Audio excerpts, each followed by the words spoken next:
RMC. Ils sont là jusqu'à minuit, bien sûr. C'est l'after. Il va y avoir une séance de tir au but entre City et Wolverhampton. C'est terminé, 0-0. Les gars de Wolverhampton, c'est la Coupe de la Ligue en Angleterre. Voilà, on va suivre ça dans quelques minutes. On vous tient informé de ce qui se passe. Jérôme, donc tu fais ton retour dans l'after après OM PSG. Alors tu as entendu tout ce qui s'est dit après le match, tu as vu le match évidemment. Quel est le truc que tu veux nous dire ce soir 48 heures plus tard? Parce qu'évidemment l'after a déjà tout analysé. Qu'est-ce que tu pourrais apporter de neuf? Non, c'est ça surtout la pression. Non, de neuf, donner mon avis. Alors après, j'en ai parlé pendant le match. Alors je vais pas revenir sur ce que j'ai dit tout à l'heure. Si tu peux, parce que les gens qui étaient là pendant le match n'étaient pas forcément là. Non. Tous ceux qui écoutent l'after en podcast. Voilà, moi concernant la critique, par exemple du Paris Saint-Germain, où on revoit les mêmes choses et les mêmes critiques. Moi, j'ai été critique après le match d'Anderlecht, après le match de Bayern Munich, parce que je trouve que la façon de jouer du Paris Saint-Germain ne correspond pas aux joueurs mis en place et ça les avantage pas. Contrairement à tous les autres matchs, dans l'engagement, ils ont été dépassés. L'engagement physique et dans le football, si tu gagnes pas les duels aujourd'hui, t'as beau être le plus doué techniquement et avoir la plus grande équipe au monde, tu peux pas exister, ce qui a été le cas offensivement du Paris Saint-Germain. Après, les critiques envers Mbappé, on peut être. Moi, je trouve qu'il faut être indulgent avec lui parce que déjà, c'est un jeune joueur, il découvre le très haut niveau. La constance du très haut niveau, c'est ce qu'il y a de plus dur. Il arrive dans un club où il y a énormément de pression due à son transfert.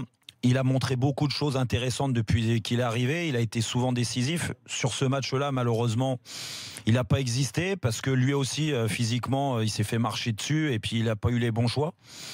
Mais moi, j'en tire pas des conclusions définitives sur lui. Ce que je veux dire, c'est la vérité de ce match-là. Il y aura d'autres PSG Marseille ou Marseille PSG où Mbappé, il sera certainement déterminant et efficace et important. Et sur l'OM ? Sur l'OM, moi, ce qui m'a dérangé, c'est que j'ai l'impression déjà, quand tu écoutes tout le monde, tu te dis, putain, l'OM, ils ont gagné le match. Non, il y a eu 2-2 en fait. Tu reconnais que vu le scénario et le match, tout le monde a été surpris. Vu le scénario, mais le scénario d'un match, ça me fait rire. Moi, le scénario, d'accord. Alors, si tu t'arrêtes juste au scénario, oui, l'égalisation, elle est dure à 2 minutes de la fin sur un coup franc de Cavani. Mais franchement, quand tu vois l'ensemble du match, tu te dis que Marseille, qui menait au score en deuxième mi-temps, c'est quasiment un hold-up.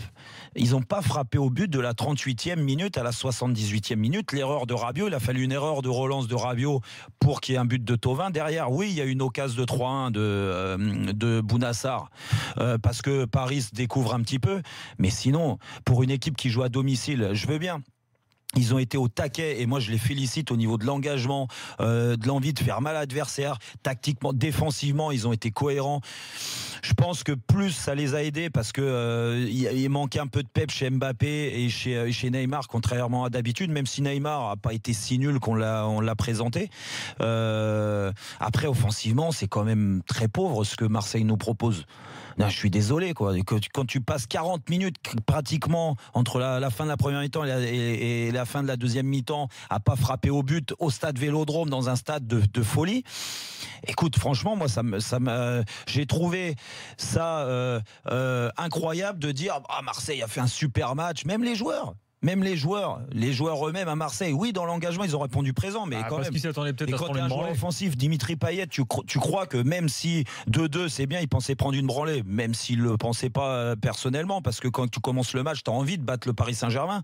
Mais je me mets à la place de Dimitri Payet, je me dis, écoute, j'ai touché 30 ballons dans le match. Tu sais combien le joueur, le Marseillais qui a touché le plus de ballons sur ce match-là, c'est Payet. Je regardais les stats.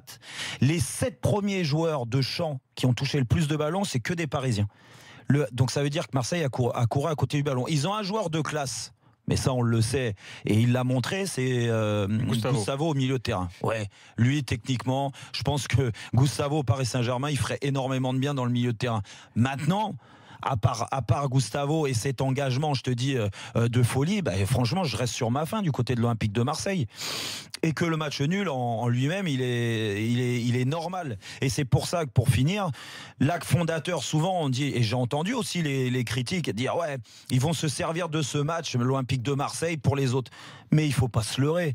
L'engagement qu'ils y ont mis, l'envie des supporters de battre l'Olympique de battre le Paris Saint-Germain, cette ambiance de folie qu'il y avait au Vélodrome. Tu crois qu'elle va être cette ambiance de folie contre Toulouse, contre Strasbourg, contre Angers, contre Lyon, que cet engagement des joueurs de défendre les uns pour les autres, c'est des grandes phrases, que tactiquement ils soient très cohérents. Tu crois que ça va exister dès le prochain match à Marseille ? Moi, je te dis que là, il se trompe, parce que ça revient à ce qu'on disait une fois avec Daniel sur le match. Quelle équipe était venue au Parc des Princes arracher un match nul ou je sais plus quoi dernièrement? On a dit putain, ils se sont accrochés, et t'as un supporter qui dit ouais, ça doit nous servir. Mais non, un match contre Paris, c'est un match à part. Encore plus un PSG Marseille ou un Marseille PSG. Après, c'est oublié. Ce que je veux dire, ils vont rentrer dans la routine, le quotidien. Et le quotidien de l'Olympique de Marseille, la routine de l'Olympique de Marseille depuis le début de saison, il y a beaucoup de manques. Donc moi j'attends autre chose d'un tel rendez-vous du côté de l'Olympique de Marseille. Voilà, il faut être aussi critique. Tiens, Daniel, tu veux répondre quelque chose ou... On en a beaucoup parlé.